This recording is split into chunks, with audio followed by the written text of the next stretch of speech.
लालची बतख। एक जंगल में हरे भरे दरख्त बर्फबारी की वजह से सफ़ेद नजर आ रहे थे।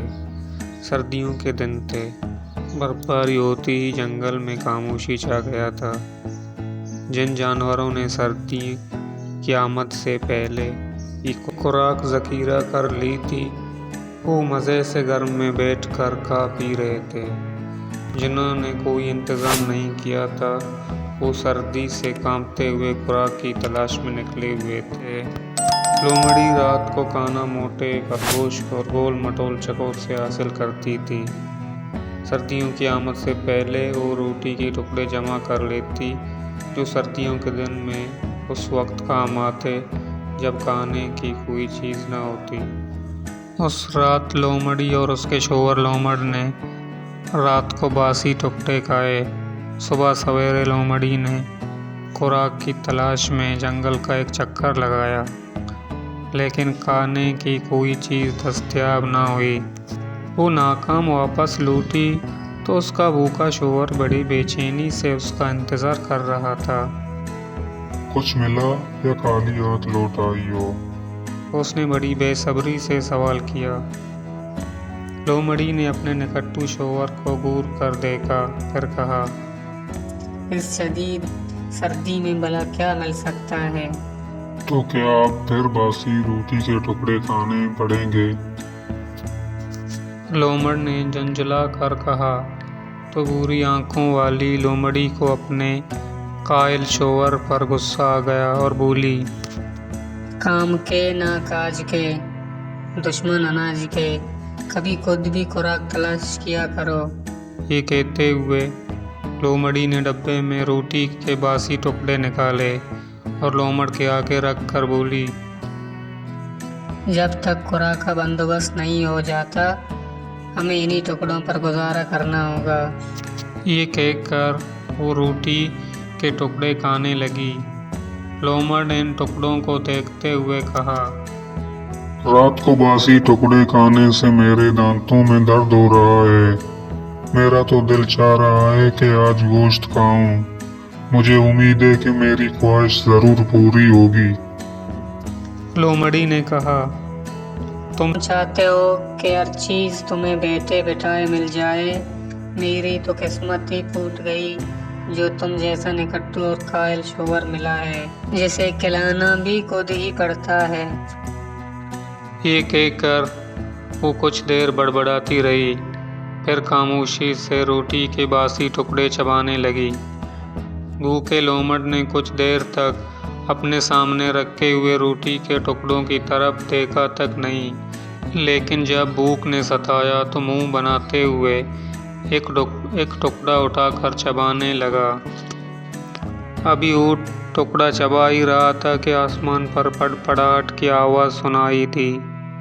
फिर 4 बतखें नीचे ज़मीन पर उतर आई। उन्होंने लोमड़ और लोमड़ी को रोटी के टुकड़े चबाते हुए देखा तो उनके करीब आ गई कि शायद वो रोटी के कुछ टुकड़े खाने के लिए फेंक दें।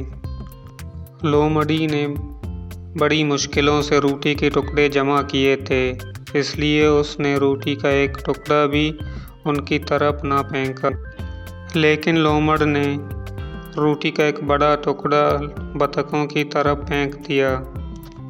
चारों बतखें रोटी के टुकड़े पर लपकीं। उनमें से जो सेहतमंद बतख थी, उसने रोटी का टुकड़ा हासिल कर लिया और देखते ही देखते उसे हड़प कर गई। लोमड़ ने दूसरा टुकड़ा फेंका तो वो भी इसी बतख ने खा लिया। तीसरा टुकड़ा बीच में गिरा और चारों बतखें इस पर तेज़ी से झपटीं, लेकिन ये टुकड़ा भी तगड़ी बतख ले उड़ी। ये देखकर लोमड़ी लोमड़ पर चिल्लाई, पागल तो नहीं हो गए जो रोटी के टुकड़े इस तरह ज़ाया कर रहे हो? लोमड़ ने कहा, ये कुछ टुकड़े खाकर मेरे पेट में दर्द हो गया है, इसलिए मैं इन बतखों को खिला रहा हूँ। ये कहते हुए उसने चौथा और पांचवा टुकड़ा भी बतखों की तरफ फेंक दिया। तगड़ी बतख ये टुकड़े भी खा गई।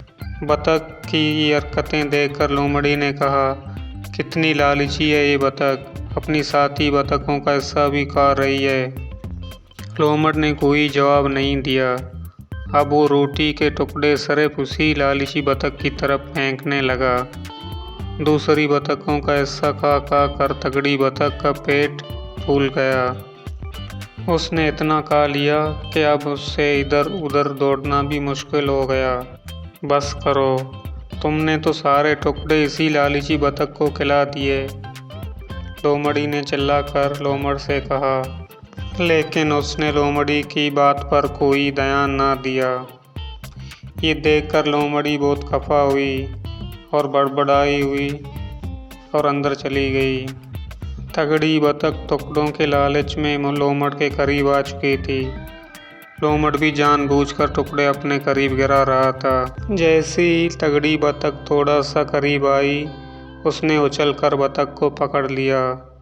उसने भागने की कोशिश की, लेकिन उससे भागा ना गया। ये देखकर दूसरी बतखें फौरन उड़ गई। लोमड़ ने मज़े से लालची बतख को मुंह में दबाए बट के अंदर दाखिल हुआ। उसने बतख के पर नोचे और गोश्त लोमड़ी को पेश करते हुए कहा, मैं निकट्टू और कामचोर सही, लेकिन इतना अहमक भी नहीं कि अपनी सारी खुराक ऐसे ही किसी को खिला दूं। अब तुम्हारी समझ में आ गया होगा कि मैं सारे टुकड़े इस लालची बतख को क्यों खिला रहा था।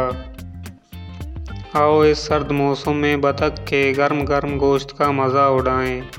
लोमड़ी, जो कुछ देर पहले लोमड़ पर बेहद खफा थी, अब उसे लोमड़ दुनिया का अक्लमंद जानवर दिखाई दे रहा था। उसने कहा, तुम वाकई बहुत चालाक हो, मैं तुम्हें मान गई। उसके बाद दोनों ने मिलकर लालची बतख के मज़ेदार गोश्त की दावत उड़ाई।